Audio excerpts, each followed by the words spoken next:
Welcome to personal finance class. If you're watching this video, it means that you made it into the Canvas shell. So cheers to you already. My name is Morgan Acey.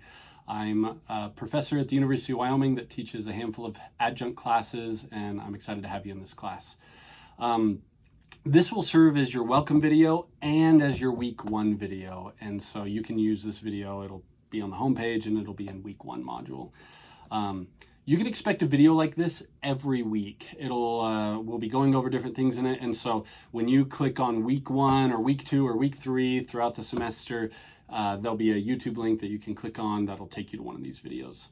I'll go through as fast as I can to make these videos short. First thing is there is a textbook required for this class. I know sometimes with classes when I was in college, I would usually wait to order the textbook until there was an assignment that merited it, and then I would order the textbook. And they were always so blasted expensive too, and then rentals, and it was just always a big mess. You're kind of in a slightly different age and generation than I am. The textbook is online. It saves you guys some money. It's called inclusive access. So just by virtue of signing up for this class, you have the textbook. So please don't buy anything else. You already have it just by signing up for the class. If you struggle accessing the textbook for any reason, I don't know how to do the IT side of the help with the textbook. I usually have to call the bookstore to get help getting access if I'm struggling. And so that would be where I would steer you. So hopefully that saves you some money and some time. To help with it, the first assignment does not require the textbook. And so it gives you a little bit of buffer time of, okay, I don't have the textbook, I'm struggling getting access, my computer's being, whatever it is, there's some buffer time. So you don't need the textbook for the first assignment, but you will need it for future ones. Just to be really frank and open and honest, this is not a tricky class. It's not terribly difficult either as far as like, I'm going to beat you up on assignments or the questions require like really deep studying. I'm going to tell you everything that you're going to need to know. I'm going to give you an exam guide of what's going to be on it. And I'm not tricky. I'll just tell you exactly what you need. And you'll do well in this class. My hope of that is that you actually set goals. Like I remember feeling so frustrated in some of my college classes because the professors or whoever it was trying so hard to make the class like really aggressive and competitive in grading that all I wanted to do was get the grade. I didn't care if I actually learned anything. I take a different approach, which I know part of you are probably like relieving at this, or hopefully anyways. My goal is not to beat you up on the assignments or the exams. My goal is just to provide you the information in a way that's digestible and real so that you actually set goals. You don't have to be like fretting about the exam coming up. Like you need to do the exams and you need to do the assignments because that's part of the syllabus requirements that they put on me. But I'm going to build it in such a way that it doesn't beat you up. Instead, I hope that you actually set goals in this class. Maybe other classes you don't do that. Maybe the other ones you're just trying to do what I've done previously in classes. In this class, I hope that you actually set the goals and be like, you know what? Maybe in my other classes, I don't try that hard. This one, I'll give it a try because you're not worried. You don't have to really get beat up on the assignments. I'm going to give you lots of opportunities to use your real financial numbers. Like how much do you have in savings? What's your salary or base wage right now if you have a job or whatever it is. I'd invite you to really use those. Those are all kept private. I don't share those with anybody. I don't publish them to other students. So I hope you actually use the numbers and I hope it actually helps you for the future. With that in mind, with these videos, my goal behind it is to give you information and insights and tips and ideas that aren't in the textbook, that aren't in my lectures, that you can find in these videos that are just cool applications that should help you. You'll find throughout the Canvas, it makes sense to me how it's formatted. I hope it makes sense to you. There will be a module, which we'll just call a chunk. And then within the chunk, there are weeks. Some modules have a couple weeks, some have 4 or 5 weeks. The entire module will unlock at the beginning of the first week. So let's say weeks 1 through 3 are in module number 1. Module number 2 is 4 through 7, let's say. I can't remember if it's actually set up that way. But as soon as week 4 is available, week 5, 6, and 7 will also be available. This is part of it. Like, I think that there's some professors who like, nope, I'm not opening anything early and it's closing at the end. That's just not how I view things. And so let's say week 4 opens and during week 5 and 6, it's just going to be busy for you, or you want to go travel, or you want to go visit, or it's the homecoming game, or whatever it is. You could bust through 3 or 4 or 5 weeks worth of material in the open module, and that does not bother me. I'm okay with that. I'm not going to be like, oh, Jesse, you turned in all of the assignments this week for the module. It's not ideal. It is not the way that I'd prefer that you consume and digest this information, but I also get that there's a lot of moving parts, and so I've tried to add that flexibility. If you just want to do it week by week, awesome, go for it.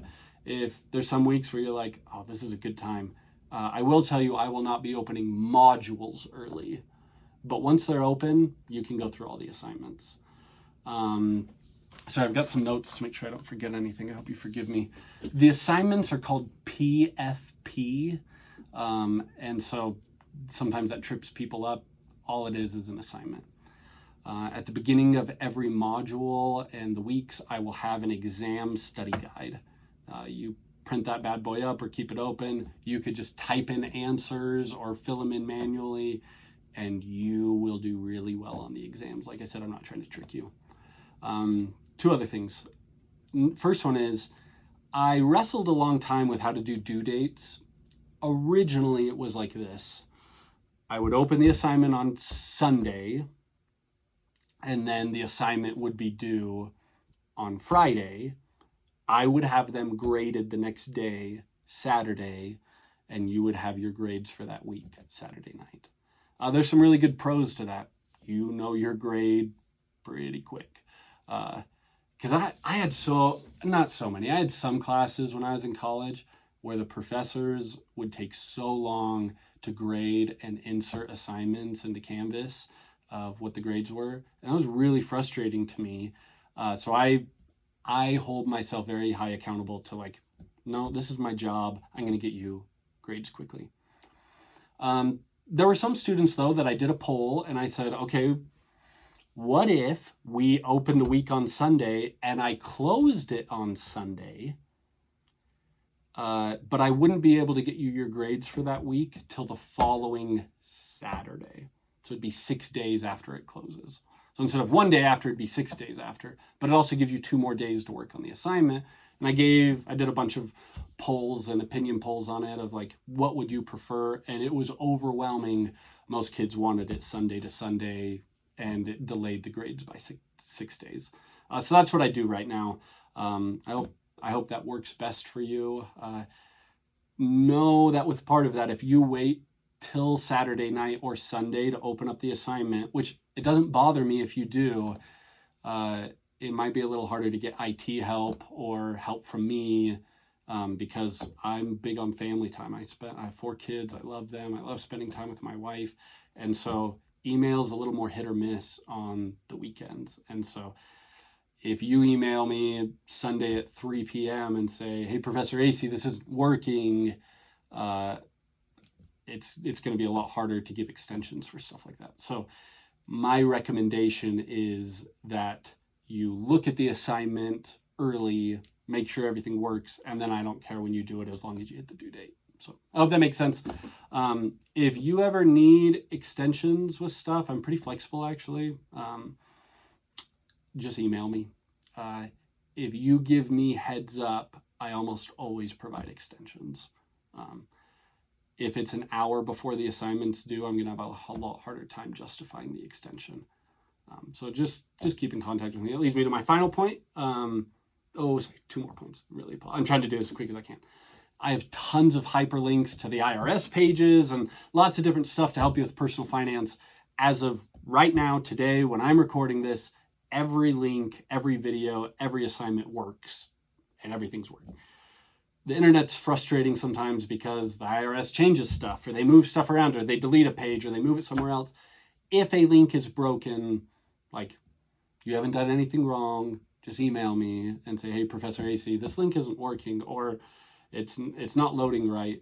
Sometimes it's the browser that you're using. A lot of times it's because the internet changed stuff. If you find a broken link that's not working, email me and I'll give you 2 extra credit points on that assignment. The first person who catches it, I guess I should say, or the first couple people who catch it. So also, final point now, email me, reach out to me. Last frustrating thing, I remember in college that I'd try to email or stop by my professor's offices, and it would take like 4 or 5 days for them to get back to me. And it's super frustrating. And when they did get back to me, it's almost like they were doing me a favor by communicating with me. I don't view things that way. This is my job. I get paid to do this. And so communicating with you is my job. And I enjoy doing it too. It could be because like, hey, Professor AC, I need an extension. Or it could be like, hey, you talked about like investment strategies and you had a whole section on Bitcoin or cryptocurrencies. I'd like to know more. And I'd say, cool, Billy, I'll send you, here's a link you might look at, or here's the most newest information about it, or here's what's in the news right now. And I'd be happy to share more information. So it doesn't always have to be like if there's issues. It could just be like, hey, I want to know more, and I'm happy to help. I would say most of the time, I try to respond to most emails within 30 minutes to an hour. I try really hard to do that. Weekends, it's probably going to be closer to 24 hours, but I try really hard to keep in that frame. So anyways, way too long of a welcome video, but I hope things are going awesome for you. I know semesters are tricky and being a student can be hard to navigate, and I'm just rooting for you. I want you to do good, and I want you to really try and learn from this class, not just blow through the material. And so I want to try and help with that. So feel free to reach out to me. I hope your week is awesome.